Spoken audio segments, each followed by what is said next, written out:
السلام علیکم ورحمۃ اللہ وبرکاتہ۔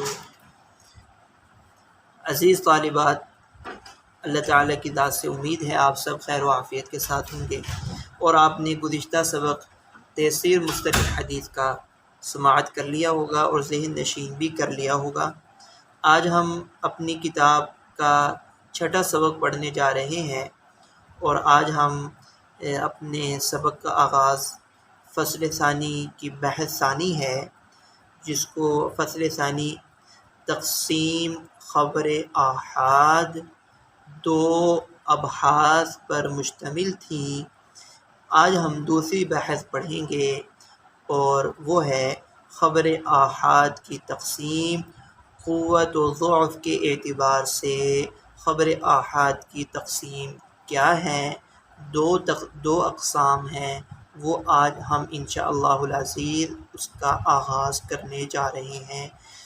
سبق شروع کرنے سے پہلے درود شریف پڑھ لیجئے۔ اللہم صلی علی محمد وعلی آل محمد کما صلیت علی ابراہیم وعلی آل ابراہیم انک حمید مجید۔ اللہم بارک علی محمد وعلی آل محمد کما بارکت علی ابراہیم وعلی آل ابراہیم انک حمید مجید۔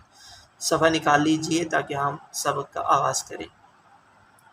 جی، بسم اللہ الرحمن الرحیم۔ المبحث الثانی تقسیم خبر الآحاد بالنسبة إلى قوته وضعفه۔ خبر آحاد کی تقسیم قوت اور ضعف کے اعتبار سے۔ پہلی بحث میں ہم نے خبر آحاد کی تقسیم پڑھی تھی عدد طرق کے اعتبار سے، اور عدد طرق کے اعتبار سے خبر آحاد کی 3 اقسام ہم پڑھ چکے ہیں۔ ہر قسم کی تعریف اصطلاحی اور اس کی اقسام امثلہ کے ساتھ ہم نے پڑھ لی۔ آج ہم انشاءاللہ العزیز اپنا سبق پڑھیں گے۔ خبر آحاد کی ایک دوسری تقسیم ہے قوت و ضعف کے اعتبار سے۔ ينقسم خبر الآحاد من مشہور وعزیز وغریب بالنسبة إلى قوته وضعفه إلى قسمين۔ خبر آحاد خواہ وہ مشہور ہو، عزیز ہو یا غریب ہو، اپنی قوت اور ضعف کے اعتبار سے 2 اقسام رکھتی ہے۔ وہما، اور وہ 2 اقسام خبر آحاد کی یہ ہیں۔ مقبول، ایک خبر کی پہلی قسم خبر مقبول ہے۔ وہو ما ترجح صدق المخبر به، اور وہ خبر مقبول وہ خبر کہ جس کی خبر دینے والے کی سچائی راجح ہو، خبر دینے والے کا صدق راجح ہو۔ یعنی مطلب کیا ہے؟ مطلب اس کا یہ ہوتا ہے کہ جس کے روات کا صدق ان کے کذب پر راجح قرار دیا گیا ہو۔ ما ترجح صدق المخبر به، خبر مقبول وہ خبر کہ جس کی خبر دینے والے روات کا صدق راجح ہو، یعنی اس خبر کو روایت کرنے والوں کا صدق ان کے کذب پر راجح قرار دیا گیا ہو۔ وحکمہ وجوب الاحتجاج والعمل به، اور اس خبر مقبول کا حکم اس کے ساتھ دلیل کا پکڑنا اور اس پر عمل کرنا واجب ہے۔ احتجاج یعنی دلیل پکڑنا اور عمل کرنا دونوں واجب ہیں۔ تو خبر مقبول کی تعریف یہ ہوئی کہ مخبر کا صدق راجح ہو۔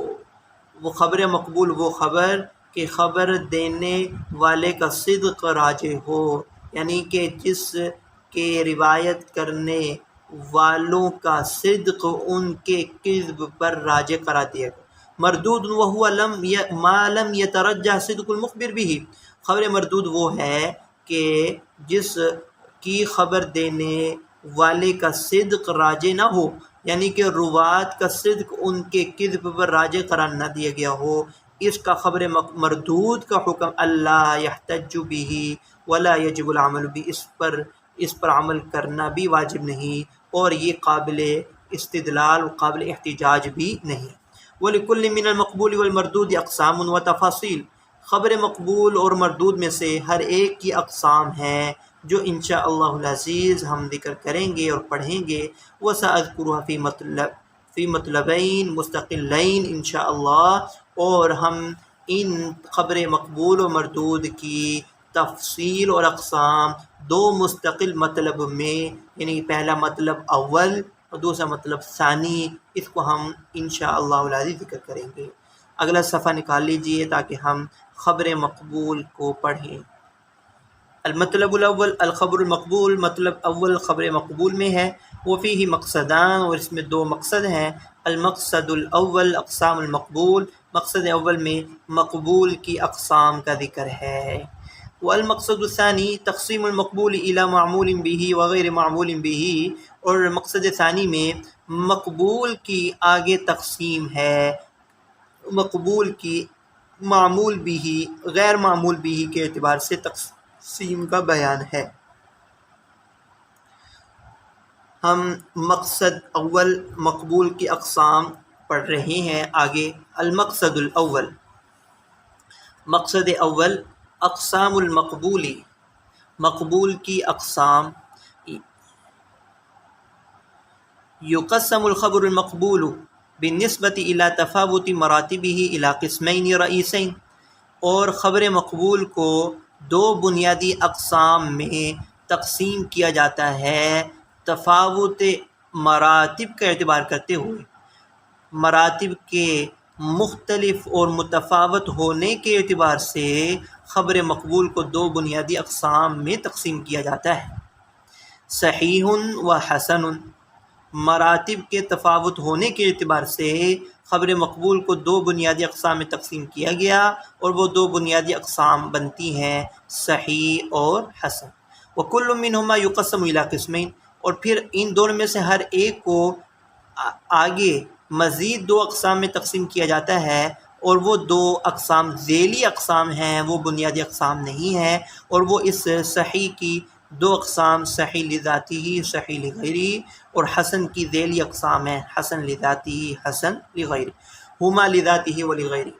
فتؤول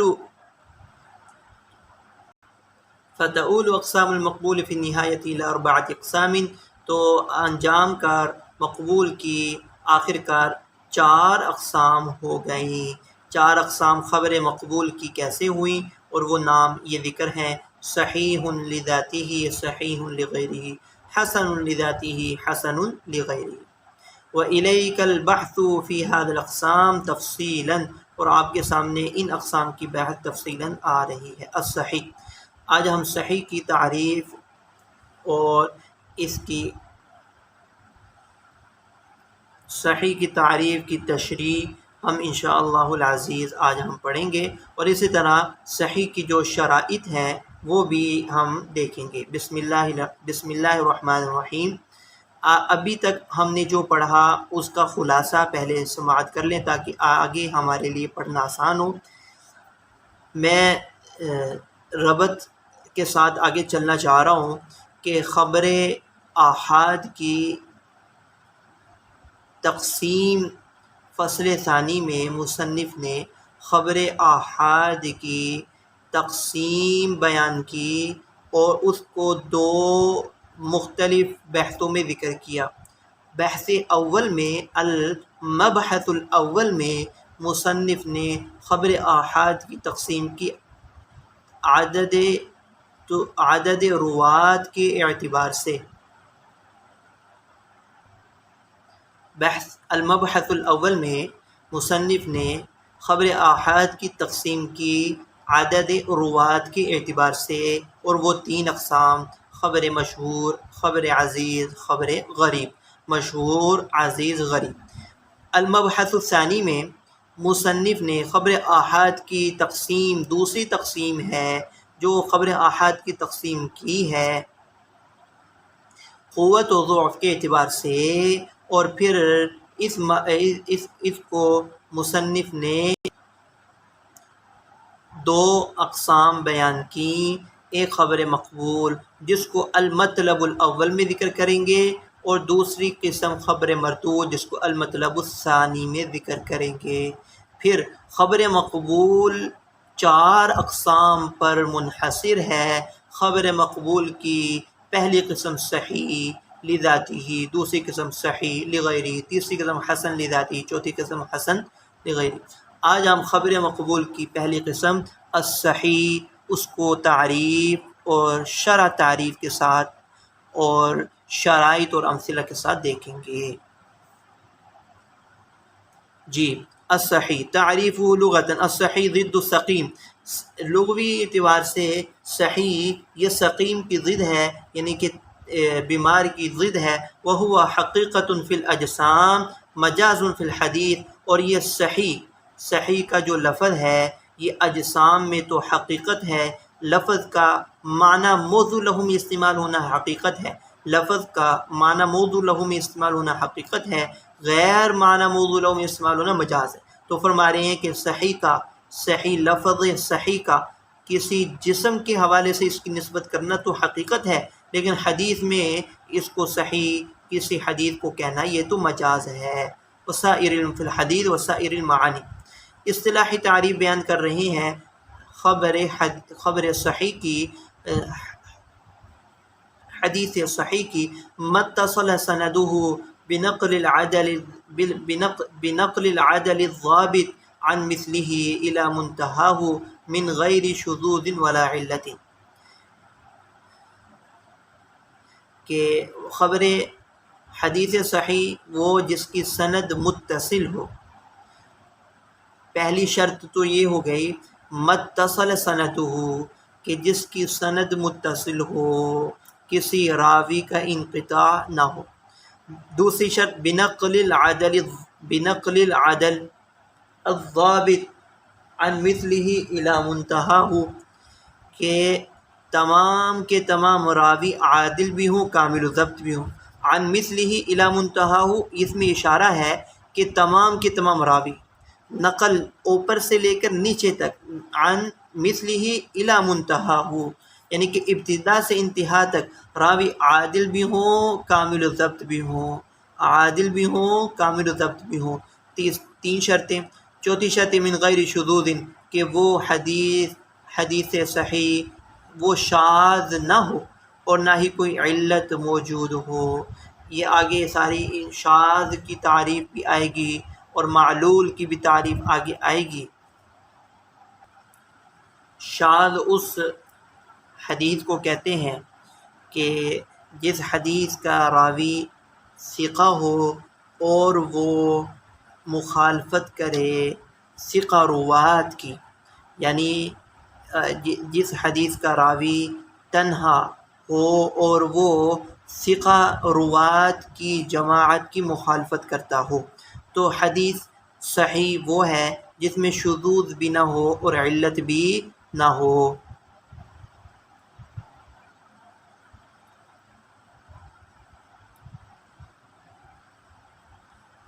یہ حدیث کی اصطلاحی تعریف شرح التعریف کے اندر ساری وضاحت آ رہی ہے۔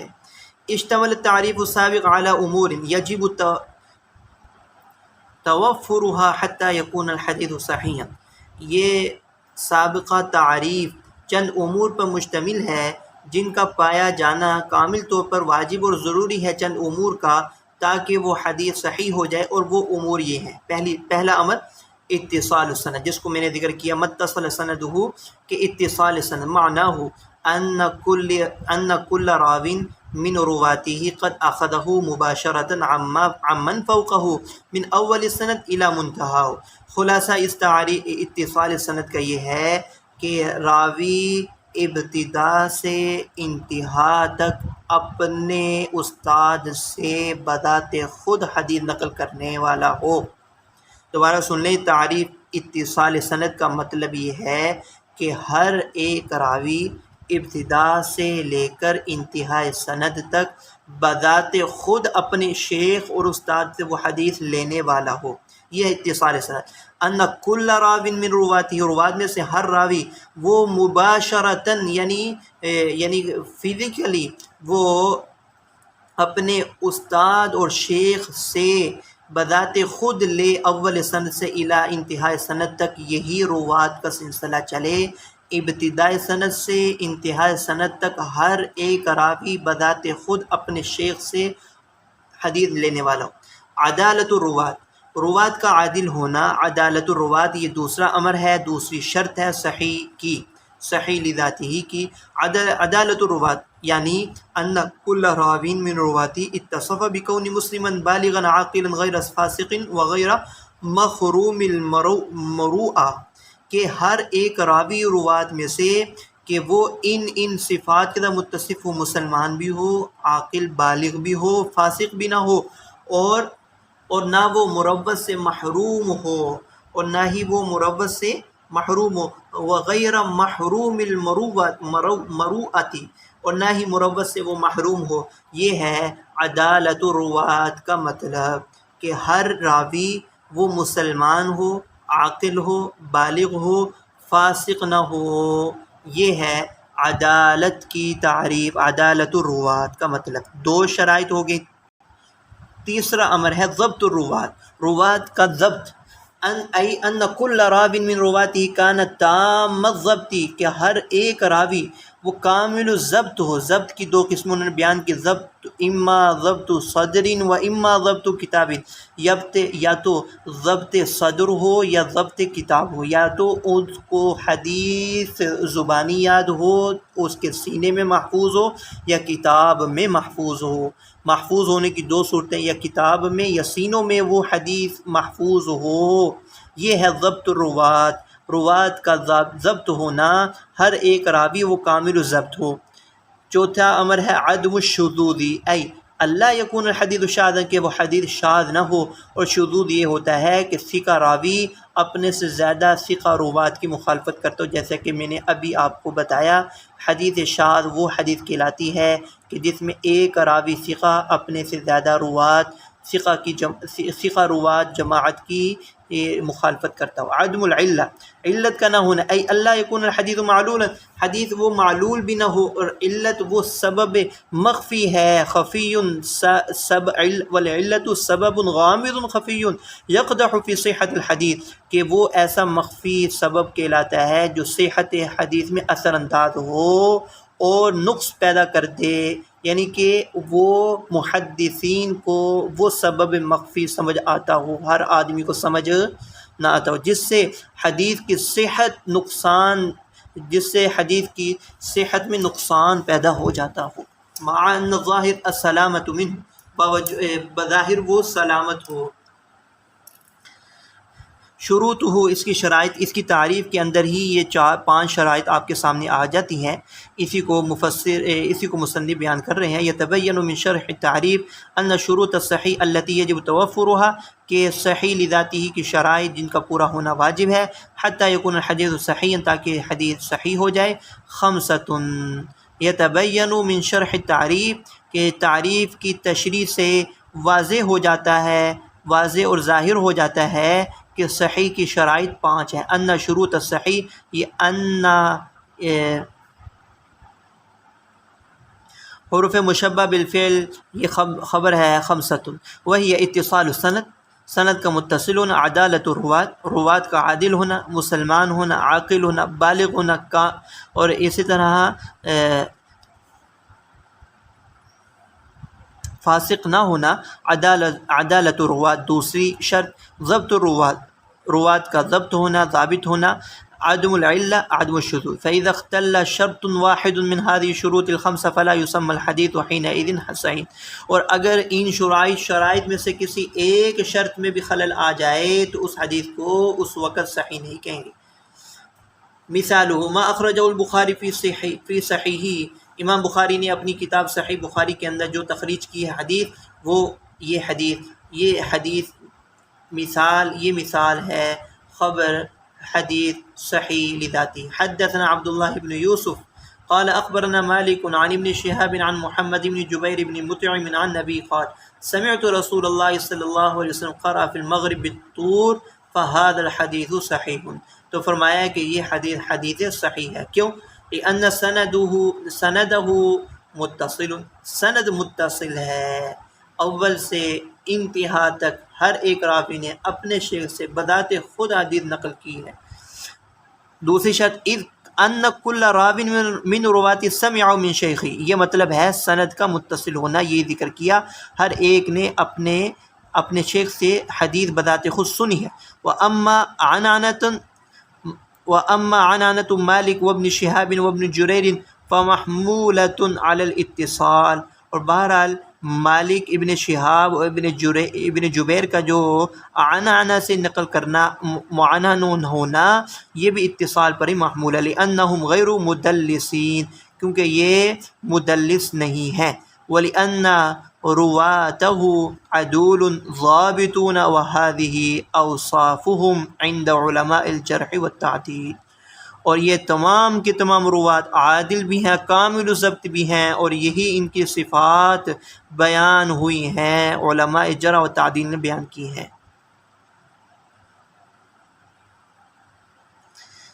ان میں جو روات آئے ہیں، سب سے پہلا راوی ہیں جو امام بخاری نے جن سے حدیث لی ہے، ان کے استاد عبداللہ بن یوسف، جس کے بارے میں علماء جرح نے کیا اوصاف بیان کی ہیں، یہی اوصاف ہیں جو بیان کی ہیں۔ ثقۃ متقن، یہ ثقہ بھی ہیں اور یعنی کہ متقن بھی ہیں۔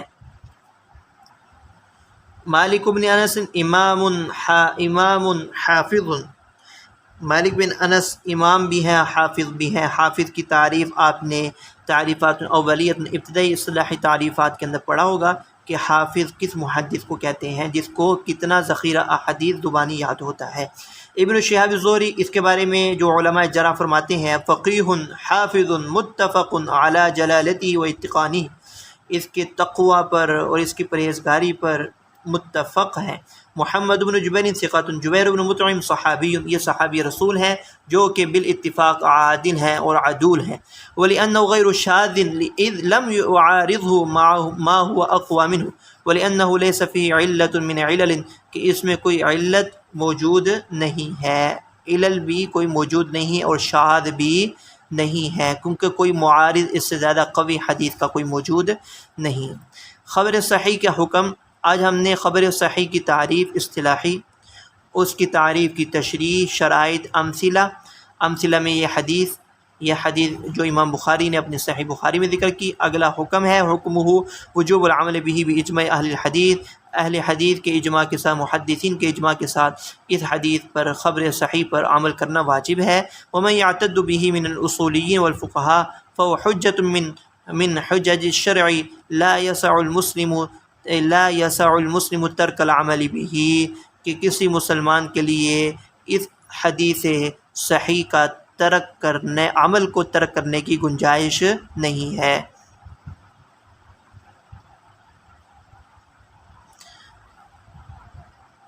دوسری بات یہ فهو حجة من حجج الشرع، پس یہ شریعت کے حجتوں میں سے ایک حجت اور دلیل ہے خبر صحیح۔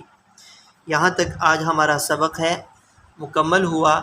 کل ہم انشاءاللہ العزیز آگے مزید اس خبر صحیح کے حوالے سے جو مصنف نے وضاحت کی ہے اس کو ہم انشاءاللہ العزیز کل پڑھیں گے۔